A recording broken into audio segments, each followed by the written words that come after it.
everyone, it's Emily Graziano here. Sorry, I had to pause it. It's Emily Graziano here, and I'm here to do a music video. Not a music video, but music-themed video where I talk about 10 albums that changed my life.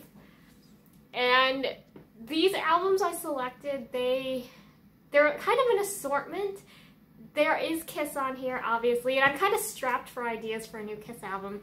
But I figured I might do this just because it's fun, it's reflective, it's personal, and that's always fun. I always like to either be reflective or to be informative, and maybe this will be both. So, without further ado, oh, sorry guys, I keep pausing. Without further ado, I'm going to start. Now, I'm going to try to do these in chronological order of which they are released, but I may forget here or there because there's some CDs that I only have, and then there's some vinyls that I can show.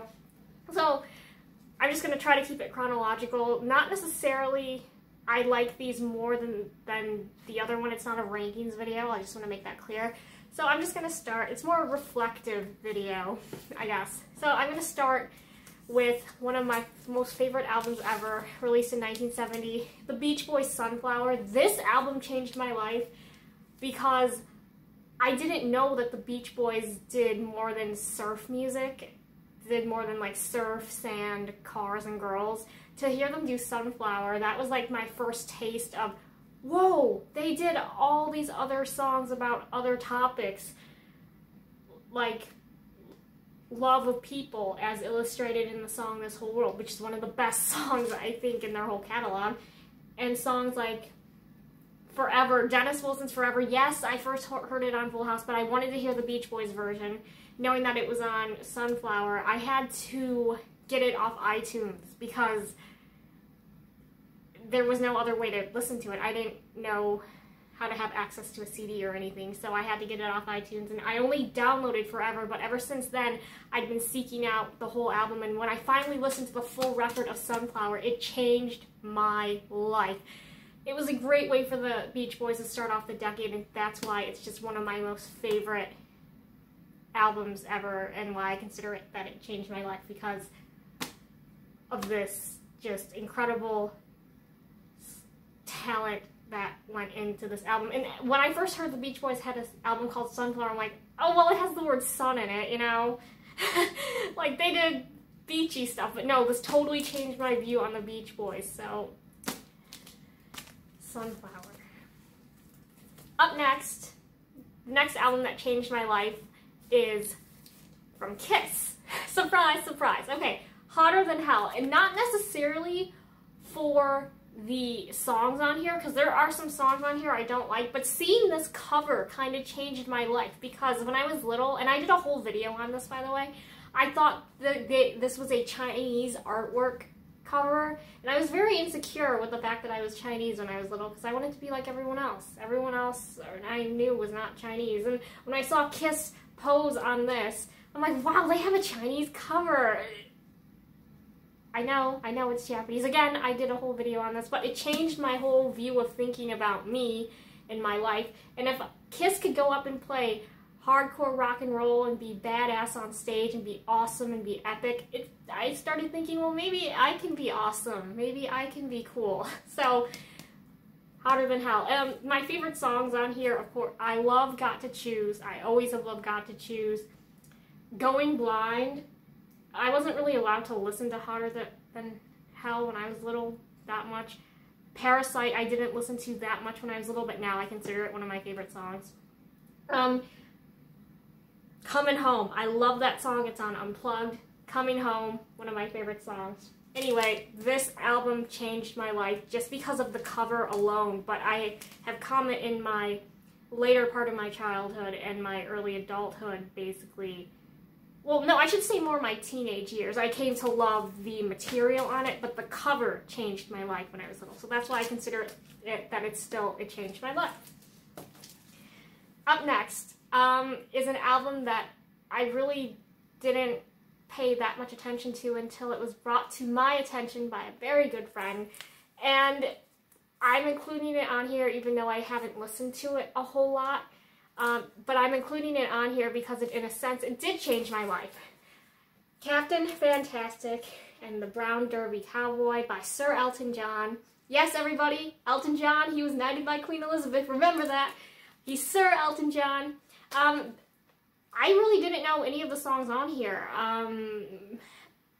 I only knew, like, when I was a teenager, when I was a kid, only the popular songs by Elton John, but to know that he has a vast catalog of work that I still don't know is just really, really cool, because I have my lifetime to spend with this album and to learn more things about it and just appreciating it. I've only listened to it actually a couple times because I don't want to, like, wear it out, and I don't like streaming music on YouTube or Spotify because there's commercials and just awkward pauses, and I have to listen to a commercial. I just don't like streaming music that much.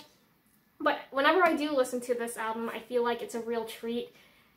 And because of who sent it to me, that also has a reasoning for being on this list, so it's just really important. And I look forward in my life to getting to know this album a lot better, because I've only listened to it, like I said, like maybe twice or something like that, and just learning more about it, studying the album artwork, learning more, reading the liner notes and the booklet and everything. But it changed my life because of who sent it to me and because of who that person is. So for that reason alone, it makes this list. And the songs, again, the person who sent it to me said, "Someone Saved My Life Tonight" is kind of like a nod to the Beach Boys, so that really got me excited. So, I mean, I have the rest of my life to just love this album, and I'm so psyched about that. So, Captain Fantastic.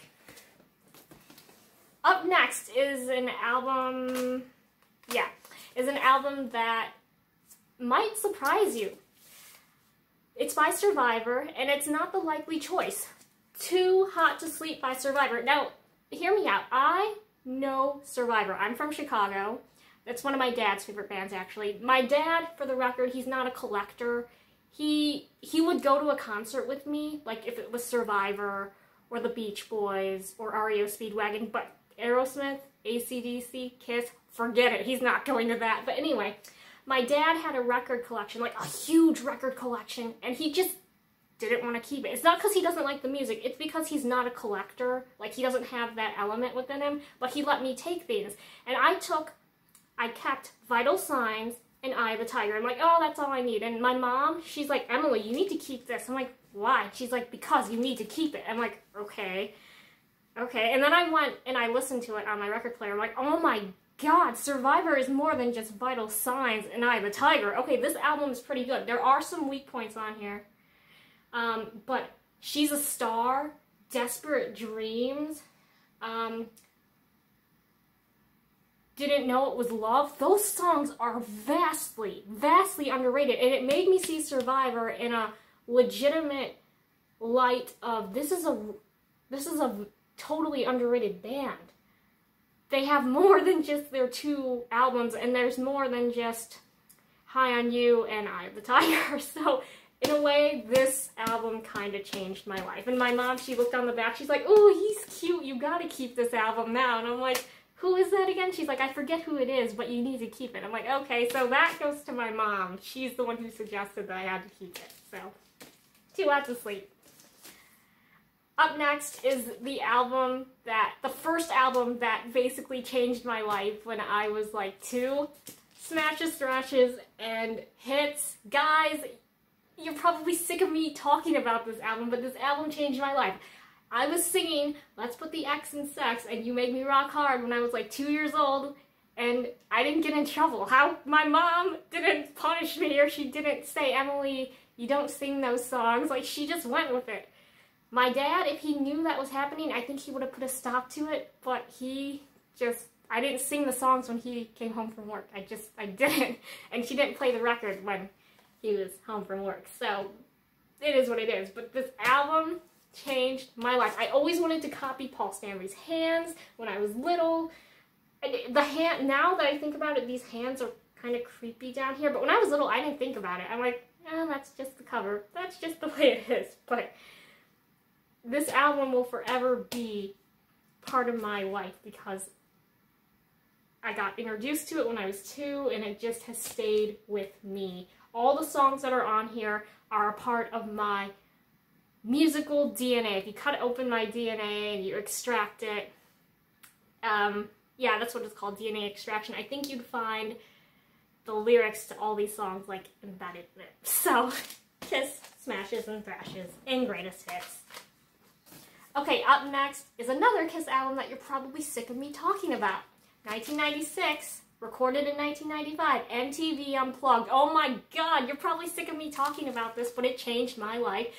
And weirdly, the first time I listened to it, I didn't like it. I'm like, this is too loud, this is too soft, it's not loud enough. I didn't know what acoustic meant. And I just kept saying, it's kind of weird, but because my mom kept playing it for me, and because I watched the tape a lot when I was little, like the concert of Unplugged, it just became so important to me. And now that I'm older, I just realize how important this concert was, the catalyst for the reunion, and everything about Kiss that made my childhood great, because I was born in 1996. So, I adore this album. It's one of the most important albums of my whole life, okay? Coming Home, it was years before I heard the original version of Coming Home on Hotter Than Hell. I only knew the Unplugged versions for so long, and that was the case for a lot of these songs, like Plaster Caster and See You Tonight. It was years before I heard Gene's original version on his solo, on his 78 album. So it's just that important to me, and I don't need to talk about it anymore because you're probably sick of me talking about it, but Kiss MTV Unplugged. Okay, this is the last vinyl that I have to show, but because then I have some CDs. Okay, the next album is something that only recently changed my life, but it still counts. Ace Frehley, Origins Volume 1. Origins Volume 1 changed my life, not necessarily for the material on it, but for the catalyst effect that it had on my life. It introduced me to a really cool person, and I just have this album is responsible for that, because I did a review of it, and then it just kind of took off from there and everything, and I have this album to thank for it, and I had no idea that it was, that it was going to change my life anyway, but it did, in the most unexpected way, and I just have it. This album, I owe everything that's happened after that to this album. Unexpected, but really cool, and the fact that it has awesome cover versions on here, like Wild Thing and Parasite and Cold Gin, Rock and Roll Hell, Street Fighting Man. I mean, it has another cover version of Ace doing the Rolling Stones, so that's always magical. So this album has recently come into my life as something that's changed it, and I'm very grateful, and I'm really thankful that this album exists, because it's awesome. So, Ace Frehley, Origins Volume 1. Okay, now I have some CDs. From 1995, the Def Leppard compilation album, Vault. Vault changed my life because it was my introduction to Def Leppard, and all the songs on here. This album is just as important to me as Kiss, Smashes and Thrashes and Hits, and I would love to get the vinyl of this, but I don't know if it's available or anything like that. But the song Two Steps Behind is the second most important ballad of my life. If Beth is number 1, Two Steps Behind is number 2, ironically. It's not 2 steps behind Beth, it's only 1 step behind Beth. So, I remember Pour Some Sugar on Me. My mom would she would give me a bath and play this CD, and then she would clean the house and play this CD, so I'm used to this CD. And at first, I didn't know who this was, and my mom's like, oh, Emily, this is Def Leppard. I'm like, oh, okay, and I'm like, so who's Def? And my mom's like, no, Emily, that's the name of the band, Def Leppard. It's kind of like Kiss, where that's the name of the band. It's not like, that's not the guy's name. I'm like, oh, okay. So for the longest time, I did think Def Leppard was a person, but I know now, thankfully. But this album is very important in my life, Vault. The next selection I have is actually a soundtrack that is as old as me. It is well, not technically, because this is the movie version of the soundtrack, Rent. But the original Broadway recording came out in 1996. It's as old as me. Anyway, Rent changed my life unexpectedly because around the time this soundtrack came out, my grandma died, and that was the first adult death in my life ever. And it was unexpected because she was diagnosed with cancer and then died 5 days after that diagnosis. It was already so advanced. Like, we knew she wasn't feeling well and everything, but we just didn't know how dire the situation was. And God, I was so young. I was in 4th grade.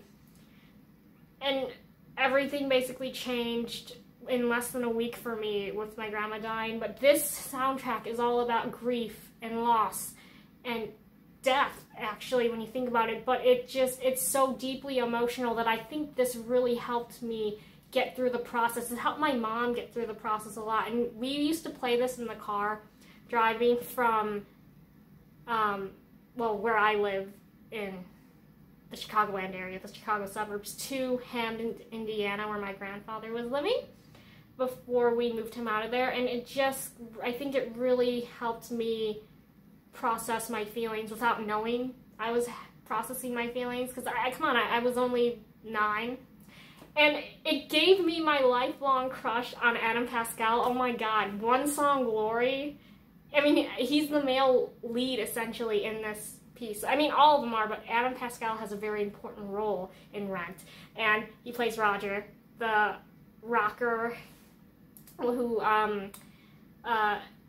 is diagnosed as HIV positive. So it just gave me like one of my first like Broadway crushes, I guess, because Adam Pascal's been on Broadway more than like TV or film. But anyway, it was about a year before I actually knew what Adam looked like, and I'm like, wait, who's that? Because I never saw the CD. It was always in the car, and I just never thought to like find the cover. And I'm like, wait, who's that? And my mom's like, well, that's Adam Pascal. I'm like, oh, and she's like, yeah, that's Roger. I'm like, oh, and I'm like, well, I still like him.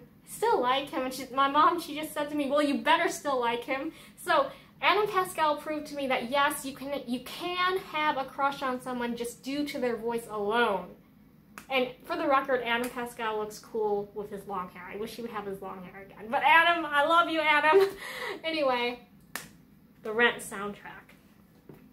And the final album on this list for me comes with a recent release, AC/DC's Power Up. This kind of changed my life because I was not alive when Back in Black came out. And if this is kind of a parallel little sister album to Back in Black, because this is, as we know, it's a tribute to Malcolm Young, this kind of changed my life because I didn't think AC/DC was going to come back. I wasn't really psyched for the release of Rock or Bust because I knew Malcolm Young wasn't on it, and it kind of gave me reservations. I still don't own it yet. I do want to, and I have come to like Rock or Bust more now than I did like when it was first released.